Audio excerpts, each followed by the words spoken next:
Kebetulan gue juga udah upgrade CVT guys. Kalau kendala, gue pernah ngalamin ya, gue cuman ganti shock, knalpot. Halo, selamat siang teman-teman. Balik lagi di channel gue, di channel Dimas DP, channel yang akan mengupload video tentang si X-Max gue yang gue pakai, X-Max 2,5 ini. Terus juga kegiatan touring gue mungkin ya, walaupun touringnya mungkin nggak terlalu sering nanti. Ya pokoknya yang berhubungan dengan motor atau kegiatan gue touring lah. Ya yuk sambil nemenin gue ke tujuan, gue pengen sharing nih teman-teman tentang impresi gue pemakaian X-Max selama 2 tahun. Jadi gue beli motor ini dalam keadaan bekas 2 tahun lalu. Kilometernya gue beli di angka 6.000 pada saat itu. Keadaannya standar, karena memang gue nggak nyari yang sudah ada modifan.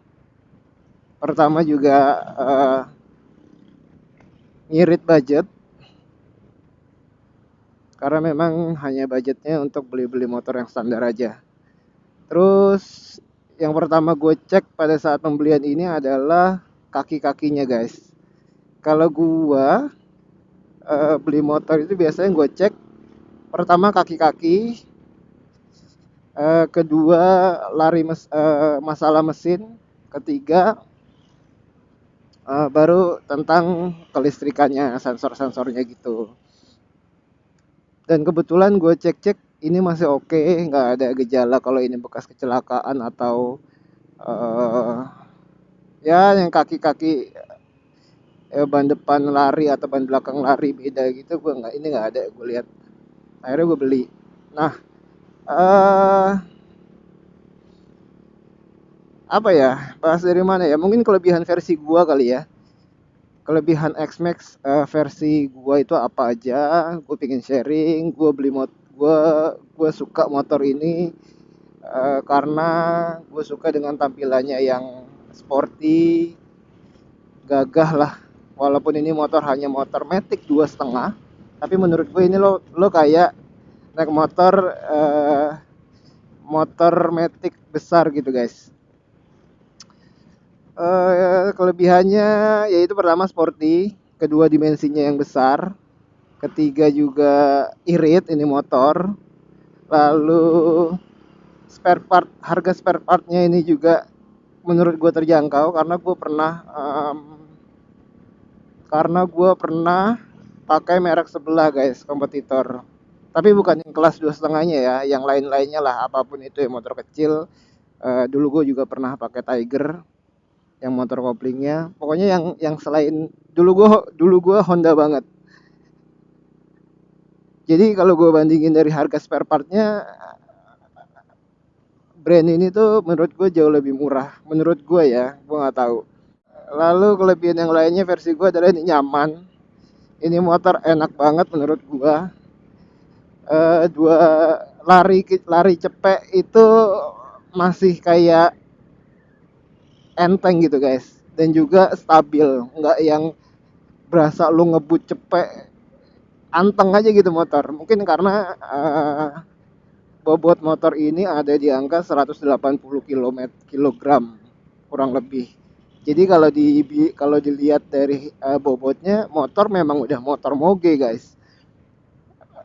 Dimensinya juga udah kayak moge, tapi ini bukan moge gitu. Jadi lo lo lo bisa kayak lagi naik motor big scootik tapi dengan low budget. Ya itu sih menurut gue kelebihannya yang versi gue ya. Kalau untuk kekurangannya, yang gue rasain untuk ukuran badan gue di 167 cm, motor ini lumayan jinjit.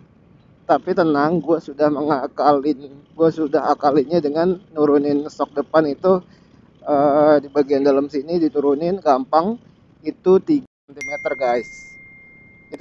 Itu gue turunin sebanyak 3 cm teman-teman. Jadi sekarang ketolong banget. Walaupun masih jinjit ya. Ini karena posisi joknya yang lebar, jadi kita lebih ngangkang gitu kalau lagi berhenti. Tapi oke lah. Eh, Kalau lo sudah biasa nanti juga nggak akan merepotkan. Terus yang kedua berat. Kekurangan menurut gue itu berat. Tapi balik lagi, kekurangan ini masih bisa teratasi atau lo akan terbiasa dengan beratnya ini. eh Mungkin lo akan perlu penyesuaian pada saat macet kali nanti ya. Kalau teman-teman biasa pakai motor yang lebih di bawah ini, paling akan penyesuaiannya pas pada saat macet. Itu juga menurut gue nggak akan lama sih penyesuaiannya. Karena gue pakai sebulanan kurang lah. Emang sengaja gue bawa ke tempat-tempat macet gitu. Itu aman-aman aja sih selebihnya. Saya nggak nyampe sebulan gue udah mulai terbiasa. Dan juga masalah beratnya juga nggak masalah gue. Nah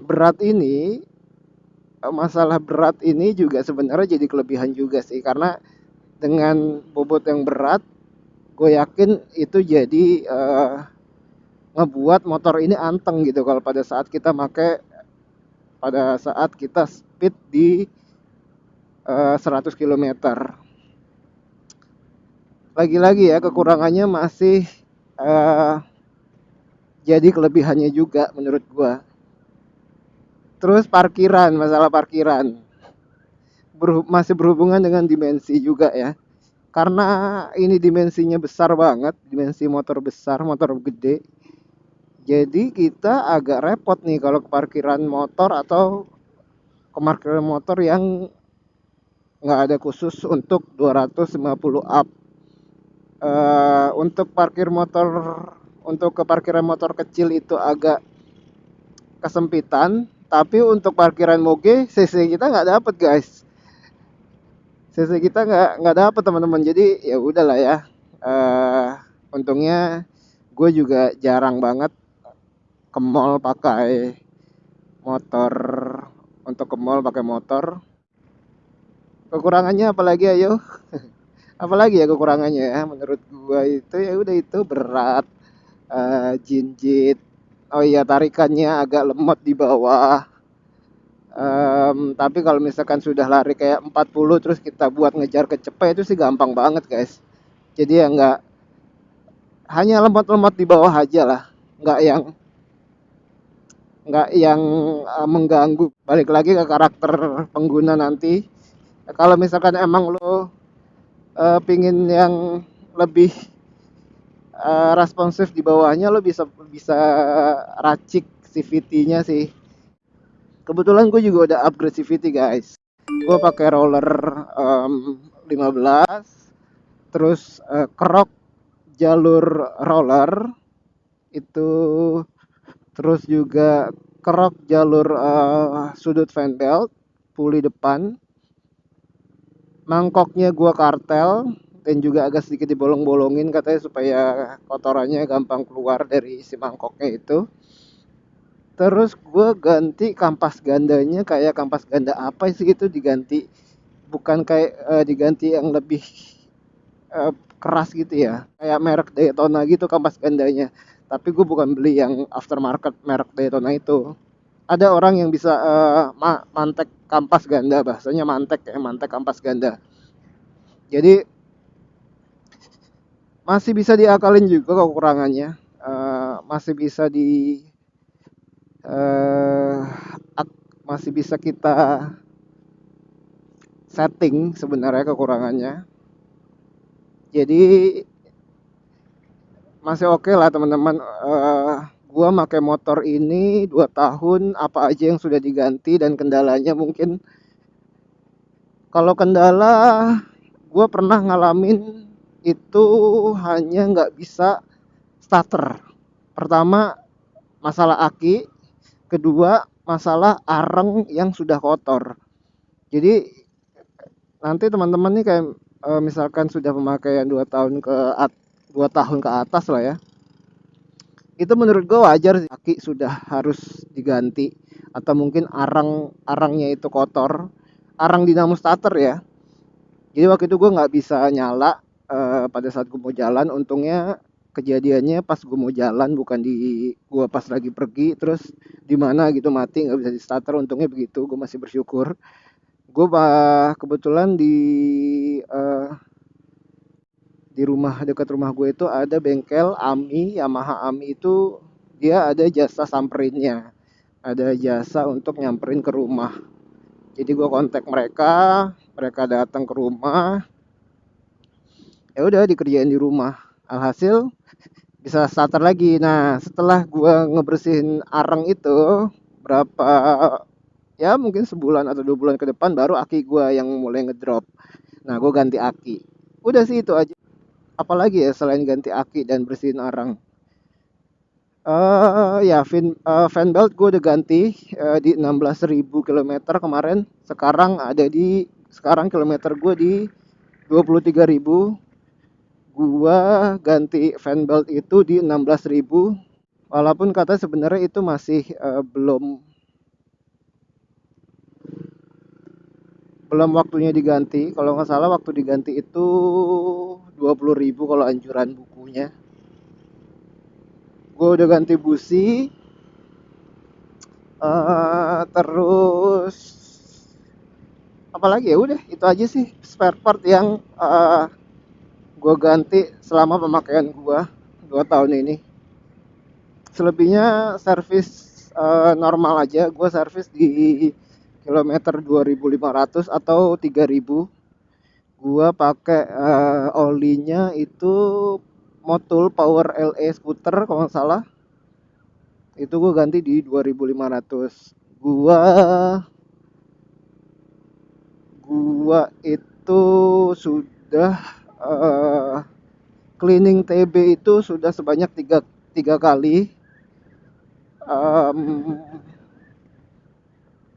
Terus CVT itu gua hampir setiap servis gua cleaning. Kalau TB itu setahu gua itu setiap 10.000 kilometer atau sudah kotor gitu loh. Jadi mana yang lebih dulu aja. Kalau teman-teman kira-kira TB-nya udah kotor tapi belum 10.000, ya berarti bersihin TB-nya. Udah sih gitu-gitu aja sih. Menurut gua ini motor enak banget, dan perawatannya ya bukan perawatan moge gitu loh, masih perawatan yang motor 2,5. Kurang lebih itu aja yang gua ganti, yang gua rawat, kayak gitu-gitu aja, nggak ada yang spesial. Oh ya, mungkin kalau gue boleh spill apa yang udah gue ganti di motor gue, nanti deh ya, gue berhenti dulu. Nah untuk jelasnya, untuk apa aja yang udah gue rubah di motor gue langsung aja kali gue videoin ntar ya. Nah begini teman-teman, kira-kira ya gue cuman ganti shock, knalpot, repainer dogre, jok Eropa, selebihnya standar. Mungkin kedepannya akan gue ganti itu adalah pengereman kali ya. Pengereman memang agak-agak sedikit kurang, tapi sementara ini kita pelan-pelan dulu aja. Itu sih penampakannya. Kira-kira itu pengalaman gue pakai X-Max selama 2 tahun. Apa aja yang sudah gue ganti, untuk spare part yang memang harus sudah diganti, atau sedikit modifan kecil dari motor gue apa aja, terus kendala yang gue rasain itu apa aja. Kira-kira itu sih. Jadi menurut gue motor ini nggak banyak kendala yang berarti, dalam arti kendala yang trouble ya. Semoga video gue ini bisa menjadi video yang jadi bahan pertimbangan teman-teman untuk beli X-Max di tahun 2022. Menurut gue masih worth it sih ini motor untuk teman-teman beli di tahun 2022. harganya juga bagus daripada kompetitornya kan. Oke lah, ini masih oke nih untuk teman-teman beli. Ya kira-kira begitu teman-teman video dari gua. Kalau teman-teman suka dengan videonya tolong di subscribe. Kalau ada pertanyaan boleh di komen, ditinggalkan pertanyaannya di kolom komentar, dan juga jangan lupa di like atau mungkin di share sekalian ya teman-teman ya. Mungkin video ini bermanfaat untuk teman-teman yang mau ngambil X-Max di tahun 2022, bisa jadi bahan pertimbangannya. Oke, selamat siang. Assalamualaikum warahmatullahi wabarakatuh. Sampai jumpa di video berikutnya.